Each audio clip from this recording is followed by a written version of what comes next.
Hello students. ठीक है, आज का हम लोग का जो क्लास है आपका बीएससी थर्ड सेमेस्टर का पेपर सेकंड, उसमें आप लोगों ने डेवलपमेंटल बायोलॉजी का पिछली क्लास में आप लोगों ने टाइप्स ऑफ एग और हेंस के एग का स्ट्रक्चर हम लोगों ने पढ़ा। हम लोग का जो नेक्स्ट टॉपिक है उसमें एक लास्ट वाला वो है structure of human sperm. Human के स्पर्म का स्ट्रक्चर आपको स्टडी करना है। तो मैंने पहले आपका एक डायग्राम, ये है आपके ह्यूमन का स्पर्म का। तो मेन आपका जो स्पर्म होता है उसको हम 3 पार्ट्स में डिवाइड करते हैं। पूरा जो आपका यहाँ से लेकर जो वाइडर पोर्शन होता है वो होता है आपका हेड रीजन, इसको हम बोलते हैं हेड।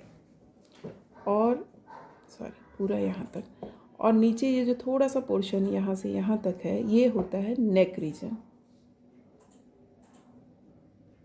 और यहाँ से लेकर यहाँ तक वाला पोर्शन जो होता है वो आपका मिडिल पीस।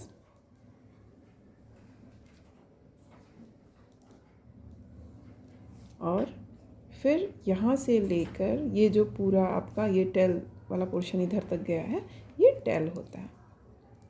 मेनली वैसे हम हेड, इसको हेड, मिडिल पीस और टेल 3 पार्ट्स में डिवाइड कर सकते हैं स्पर्म को।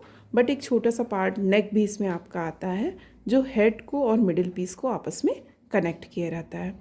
ठीक है, तो आप अब देखिए कि अब हेड की बात हम कर रहे हैं। तो हेड में जो होता है 2 मेन पार्ट आपका होता है, एक्रोसोम एंड न्यूक्लियस।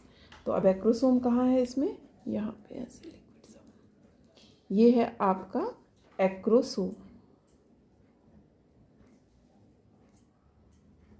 ठीक है, और ये पोर्शन जो है आपका वो न्यूक्लियस।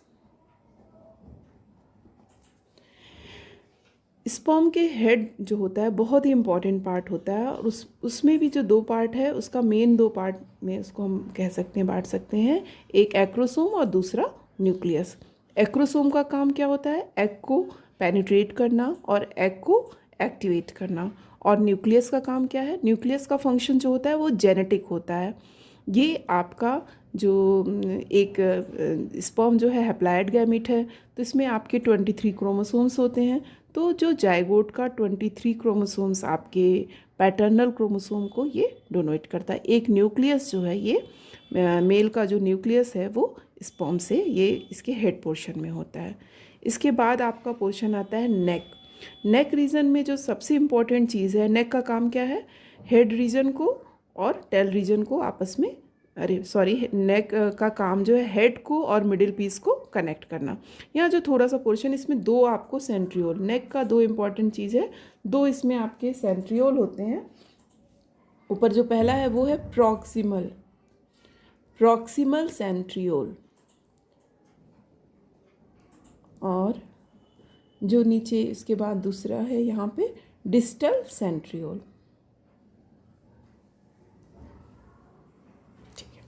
प्रॉक्सिमल सेंट्रियोल क्या है, जब आपका स्पर्म का हेड पेनिट्रेट होता है एग में तो उसमें केवल आपका हेड पोर्शन ही अंदर जाता है, बाकी का पोर्शन जो होता है वो बाहर रहता है।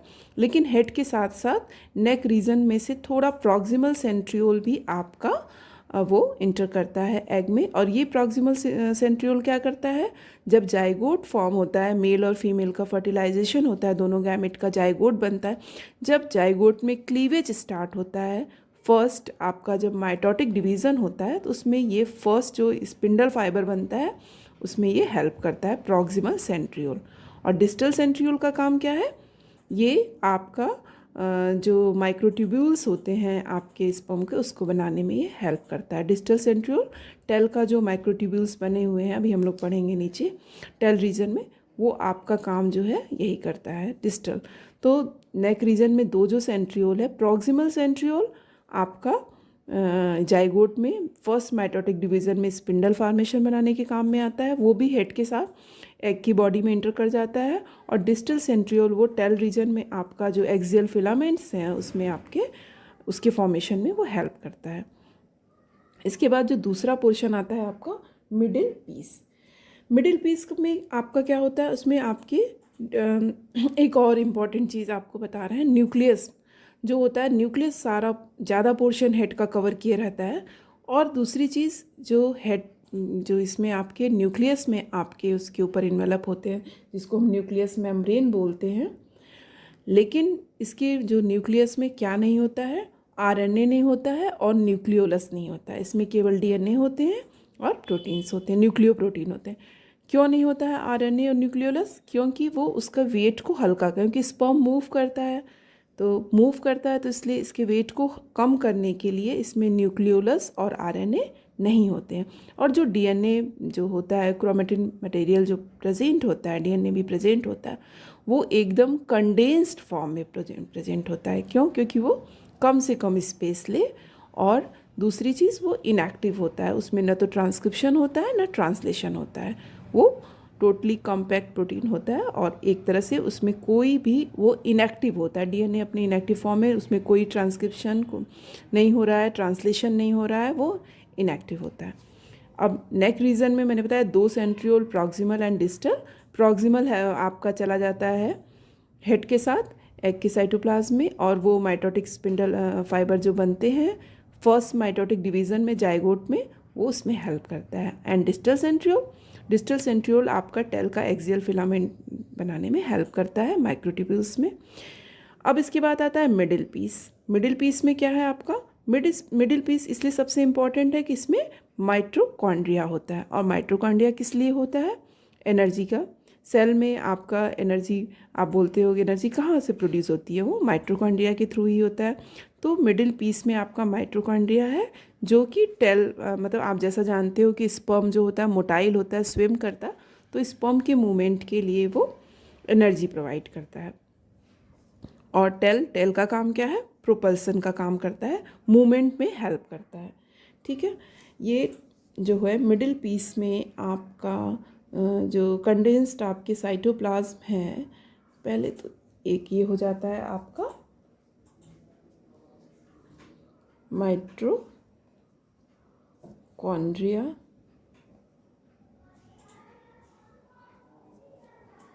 ठीक है, और ये बीच में जो आपको गया है ये है एक्सियल फिलामेंट। और यहाँ पे मिडिल पीस का जहाँ एंड होता है वहाँ पे भी आपके 2 सेंट्रियोल प्रेजेंट होते हैं, जिसको कि हम बोलते हैं रिंग सेंट्रियोल, जो कि प्रॉक्सिमल और डिस्टल सेंट्रियोल से एकदम डिफरेंट होता है।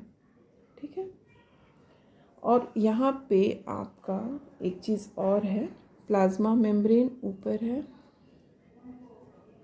Plasma membrane. ठीक है, ये है आपका प्लाज्मा मेम्ब्रेन। और उसके बाद ये जो यहाँ पे आपका साइटोप्लाज्म जो कंडेंस्ड हो गया है, वो है, आप उसको मैनचेट बोलते हो, मैनचेटे बोला जाता है। ठीक है, और टेल रीजन को भी जनरली आप 3 में या 2 पार्ट में हम करते हैं। शुरू वाला जो पार्ट होता है उसको हम प्रिंसिपल पीस, और लास्ट में जो होता है उसको हम एंड पीस। जैसा हम लोग डायग्राम को देख रहे थे, एक बार ये ह्यूमन स्ट्रक्चर, ह्यूमन स्पर्म का डायग्राम है आपका। सबसे ऊपर इसमें आपका हेड, देन नेक, फिर उसके पास मिडिल पीस और देन टेल। हेड में आपके 2 इम्पॉर्टेंट पार्ट हैं, एक्रोसोम और न्यूक्लियस।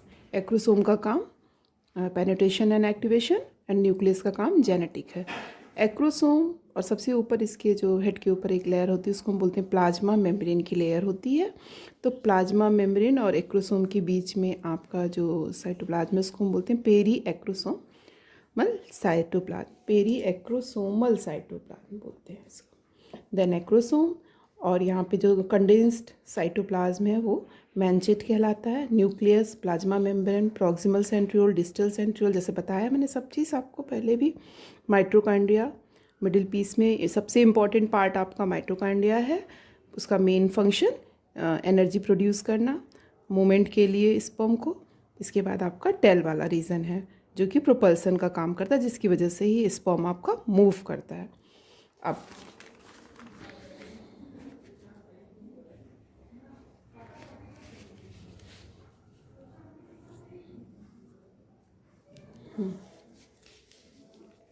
देखिए आप इसको, स्ट्रक्चर ऑफ ह्यूमन स्पर्म, ये क्या है? द मेल गैमेट और स्पर्मेटोजून, स्पर्म को आप स्पर्मेटोजून भी बोलते हैं। ग्रीक में स्पर्म का मतलब सीड और जून मीन्स एनिमल, तो इसका मतलब स्पर्मेटोजून का मतलब होता है, मीनिंग होता है animal seed of most animal is highly specialized cell. The main function of sperm during sexual reproduction are, sperm का जो मेन फंक्शन है वो सेक्सुअल रिप्रोडक्शन के समय क्या है इसका काम, to swim to the egg, egg तक स्विम करके जाना, to fuse with the egg surface के साथ फ्यूज़ होना, to cause the egg to start its development, मतलब एग को एक्टिवेट करना, उसके डेवलपमेंट को स्टार्ट करना, to contribute a haploid set of chromosome having paternal gene to the diploid offspring, कोई भी जैसे हम लोग एक डिप्लॉयड ऑफस्प्रिंग है उसमें हाफ आपके जो क्रोमोसोम होते हैं वो पैटर्नल और हाफ मैटर्नल होते हैं, तो हाफ जो क्रोमोसोम है वो स्पर्म के थ्रू, पैटर्नल क्रोमोसोम स्पर्म के थ्रू ही एग को मिलता है। The sperm provide a pair of centriole, जैसा कि मैंने बताया आपको पहले कि एक न्यूक्लियस डोनेट करता है और उसके साथ साथ प्रॉक्सिमल सेंट्रियोल को भी वो डोनेट करता है एग को। मेनली स्पर्म को 3 पार्ट में डिवाइड कर सकते हैं, head, middle piece and tail. तो फर्स्ट हम हेड को देखते हैं। हेड क्या है आपका, the shape of head of human sperm is ovate and flattened from the side, side से वो फ्लैटेंड है बट आप फ्रंट में देखोगे तो ओवल शेप का होता है। The head contain 2 main part of the, जैसे मैंने पहले बताया 2 मेन पार्ट है, एक्रोसोम और न्यूक्लियस। एक्रोसोम का काम एक्टिवेशन और न्यूक्लियस का काम जेनेटिक है। At the anterior extremity of the sperm head, in the space between the anterior half of the nucleus and the plasma membrane of sperm, is a special granule called acrosome. एक special granule होता है tip पे, उसको बोलते हैं acrosome, और इसका formation कहाँ से होता है, गोल्जी बॉडी से। अक्सर ये ऑब्जेक्टिव क्वेश्चन में पूछा जाता है कि इसका फॉर्मेशन कहाँ से होता है, आप याद रखिएगा इसको, बहुत ही इंपॉर्टेंट है, गोल्जी बॉडी से। एक्क्रॉन मतलब एक्सट्रीमिटी और soma means body. It is bounded by unit membrane and formed by Golgi body, unit membrane से बाउंडेड होता है और गोल्जी बॉडी में फॉर्म होता है।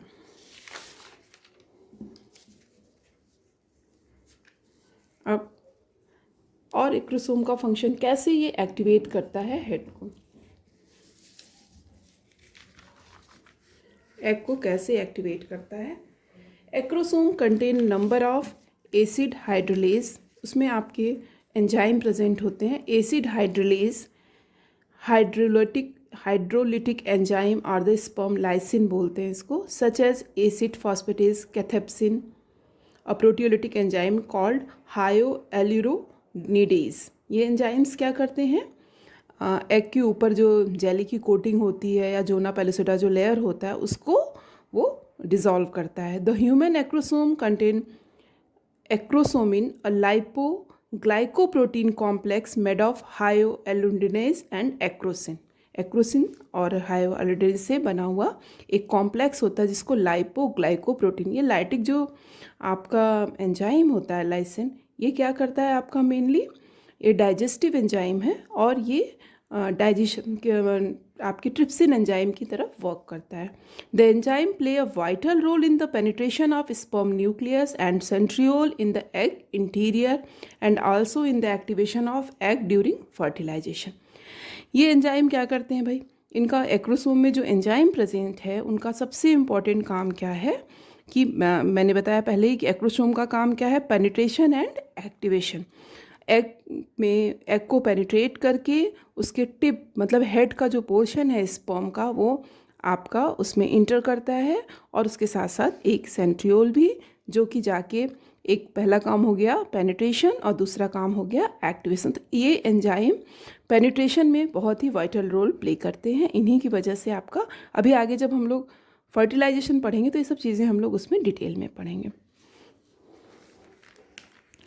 The nucleus occupies most of the space of sperm, हम जैसा कि आप लोगों ने डायग्राम में देखा था कि हेड का ज़्यादातर पोर्शन जो है वो न्यूक्लियस ऑक्यूपाई कर लेता और ये it has its double membrane envelope. The sperm nucleus contain only the haploid complement of DNA which is very strongly bounded to basic protein.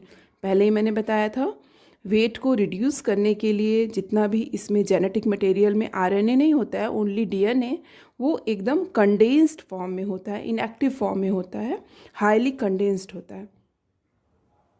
The nucleus does not contain, nucleolus नहीं होता और RNA नहीं होता है इसमें, wait को reduce करने के लिए, और कोई भी फ्लूइड कंटेंट नहीं होता है। जेनेटिकली डीएनए इज़ कम्प्लीटली, जैसे मैंने पहले ही बताया कि इनएक्टिव होता है, न तो उसमें रेप्लिकेशन होता है न ट्रांसक्राइब्स होता है। A thin layer of cytoplasm is present in between the membrane of acrosomal vesicle and पहले देखा प्लाज्मा मेम्ब्रेन और एक्रोसोमल वेसाइकल के बीच में एक थिन मेम्ब्रेन होती है जिसको बोलते हो आप पेरी एक्रोसोमल साइटोप्लाज्म। अब दूसरा है नेक पोर्शन। नेक पोर्शन में क्या है आपका, हेड और मिडिल पीस के बीच का जो पोर्शन होता है उसको आप नेक पोर्शन बोलते हो। इसमें सबसे इम्पॉर्टेंट 2 सेंट्रियोल होते हैं, इस और इन 2 सेंट्रियोल में कौन सा है, proximal centriole and distal centriole. Proximal centriole आपका क्या होता है कि it carries a proximal and distal centriole. ये दोनों जो सेंट्रियोल होते हैं राइट एंगल टू वन एक दूसरे से होते हैं, right angle to one another, एक दूसरे के अगल बगल होते हैं। The distal centriole form and give attachment to the axial filament of sperm tail. वो आपका डिस्टल सेंट्रियोल जो होता है स्पर्म के टेल के साथ उसका अटैचमेंट होता है और एक्सियल फिलामेंट में वो हेल्प करता है फॉर्मेशन में। The proximal centriole is donated to the egg to initiate cell division. और प्रॉक्सिमल सेंट्रियोल क्या है, एग को डोनेट कर दिया जाता है जो कि क्लीवेज स्टार्ट में हेल्प करता है, और जो फर्स्ट स्पिंडल फाइबर बनता है वो प्रॉक्सिमल सेंट्रियोल से ही बनता है in the fertilised egg by forming first mitotic spindle fibre. बहुत ही इंपॉर्टेंट चीज़ है आपका कि 2 जो नेक में सेंट्रियोल हैं proximal and distal. Proximal centriole आपका क्या करता है, स्पिंडल फाइबर फॉर्म करता है और एग को डोनेट हो जाता है हेड मतलब न्यूक्लियस, और जो आपका प्रॉक्सिमल सेंट्रियोल है ये दोनों डोनेट हो जाता है एग को। और जो फर्स्ट फीमेल और मेल न्यूक्लियस जब आपस में फर्टिलाइज करते हैं और जब जाइगोट बनता है तो जाइगोट में क्लीवेज स्टार्ट होगा। तो क्लीवेज क्या है आपका, माइटोटिक डिवीज़न है एक तरह से। तो जैसे ही जो पहला माइटोटिक डिवीज़न स्टार्ट होता है तो स्पिंडल फाइबर का फॉर्मेशन जो होता है वो प्रॉक्सिमल सेंट्रियोल से होता है, बहुत ही इंपॉर्टेंट है। और डिस्टल सेंट्रियोल कहाँ, वो एक्सियल फिलामेंट से अटैच्ड होता है जो माइक्रोट्यूब्यूल के फॉर्मेशन में हेल्प करता है। इसके बाद अगला आपका जो है वो है मिडिल पीस।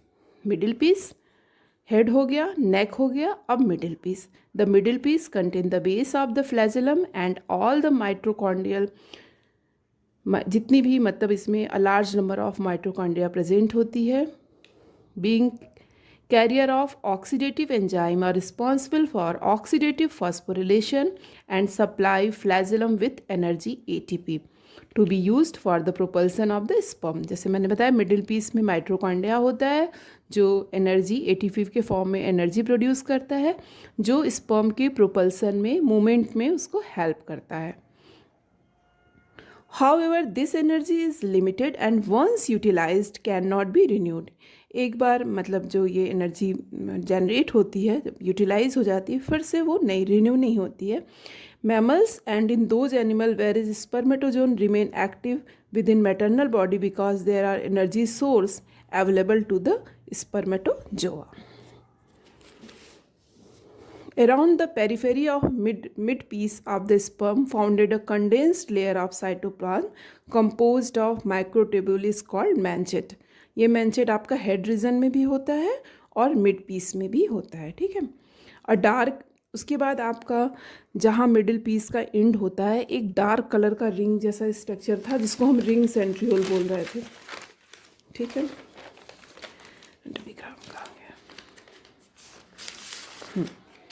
यहाँ तो प्रॉक्सिमल सेंट्रियोल था, फिर डिस्टल सेंट्रियोल था, यहाँ पे ये आपका 2 जो देख रहे थे ये रिंग सेंट्रियोल है, ठीक है। अराउंड द ये a dark ring is sometimes seen at the posterior end of middle piece and tail. Middle piece और टेल के बीच में आपका प्रेजेंट होता है ये आपका रिंग सेंट्रियोल इसको बोलते हैं। The structure is called the ring centriole. ये क्या करता है, इसका कोई वैसे फंक्शन अभी मालूम नहीं है कि क्या फंक्शन है इसका, but it prevent mitochondria from supplying into the slipping into the principal piece.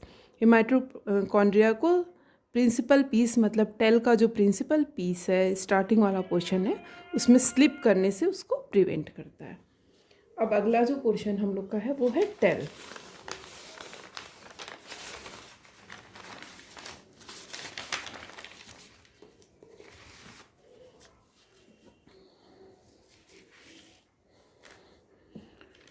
The tail of sperm is composed of a single flagellum. जैसे आपका फ्लैजेला आप लोग पढ़ते आए, सीलिया पढ़ते आओ, तो जब सिंगल आपका जो होता है उसको फ्लैजेलम बोलते हैं, ग्रुप ऑफ फ्लैजेलम को हम फ्लैजेला बोलते हैं। तो tail of sperm is composed of a single, एक फ्लैजेलम जैसे हो उस तरह से बना है। This flagellum has a typical flagellar structure consisting of two central fibers surrounded by the ring of 9 double microtubule peripheral fibers। 9+2 का अरेंजमेंट जैसा कि आप उसमें होता है, आपका जनरली देखते हो फ्लैजिला में आपका जो अरेंजमेंट होता है 9+2 का, वही टेल में इसके भी फ्लैजिलम में होता है। जैसे आपका इधर 1 2 3 4 5 6 7 8 9 और 2 बीच में, इस तरह का 9+2 वाला अरेंजमेंट होता है इसमें, ठीक है। By the ring of 9 double microtubule peripheral fibrous the whole array of flagellar fibre is called the axial filament. ये जो पूरा एरे होता है फ्लैजुलर फाइबर का, उसी को हम बोलते हैं एक्सियल फिलामेंट बोलते हो। The tail usually by far the longest part of spermatozoon. Tail जो होता है वो स्पर्म का सबसे लॉन्गेस्ट पार्ट होता है। By its movement the sperm swim with the head foremost. इसी के मूवमेंट की वजह से आपका हेड के साइड से वो आगे मूव करता है। इसमें मेनली 2 पार्ट होते हैं, प्रिंसिपल पीस और एंड पीस। इसमें देखो डायग्राम में, ये आपका टेल का पोर्शन है, ये इसमें प्रिंसिपल पीस हो गया, और ये जो आपका अलग से निकला होता है ये आपका एंड पीस होता है। यहाँ पे एक्सियल फिलामेंट नहीं होता है। And the principal piece which constitute most of the tail length consist of central core. Throughout the principal piece there occur a surrounding fibrous helix which is composed of semicircular ribs articulated with one another on opposite side on sperm tail। semicircular उसमें ribs present होती हैं जो कि वो back side में एक दूसरे को टच करती हैं। और the main function of the spermatozoon to carry paternal genetic dowry and to activate the ovum. Sperm का जो सबसे इम्पॉर्टेंट फंक्शन होता है वो क्या करता है, पैटर्नल जेनेटिक डाउरी। डाउरी मतलब क्या है, डोनेट। ओवम को एक मतलब पैटर्नल न्यूक्लियस डोनेट करता है। जेनेटिक डाउरी का मतलब वो न्यूक्लियस जो दे रहा है पूरा फंक्शन उसका जेनेटिक है, एक वो डोनेट कर रहा है और दूसरा वो उसको जो सेंट्रियोल प्रोवाइड कर रहा है उसकी वजह से ओवम जो है आपका एक्टिवेट होता है। तो स्पर्म का मेन काम है कि उसको जेनेटिक डाउरी प्रोवाइड करना और ओवम को एक्टिवेट करना, ठीक है। तो ये आपका फिर से आप एक बार पूरा पढ़ लिए हो तो एक बार फिर से आप इसका स्ट्रक्चर देखिए। स्पर्म, ह्यूमन स्पर्म का कभी कभी आपको सीधे डायग्राम ही पूछा जाता है कि आप इसका कंप्लीट डायग्राम बनाइए, एग का, हेन के एग का या ह्यूमन के स्पर्म का। तो अगर आप ये पूरा डायग्राम बना के इसको लेबल करके कर दो, आपको 3 में 3 मार्क्स पूरे मिल जाते हैं। इसी तरह हेंस एग का भी अक्सर ये क्वेश्चन पूछा जाता है। और अगर एक बार आप डायग्राम भी अच्छे से लेबल के साथ पूरा तैयार कर लो, लेबलिंग के साथ, तो आपको पूरा स्पर्म का स्ट्रक्चर अच्छे से क्लियर हो जाता है। जैसे अगर हम फर्स्ट देखते हैं कि सबसे ऊपर हेड है, हेड में आपका एक्रोसोम है, फिर न्यूक्लियस है, मैनचेटे है, प्लाज्मा मेम्ब्रेन है, प्रॉक्सिमल, नेक में क्या है, proximal and distal centriole. Proximal centriole आपका क्या करता है, उसको ये जाइगोट में जो पहला माइटोटिक डिवीज़न होता है उसमें स्पिंडल फाइबर का फॉर्मेशन करता है।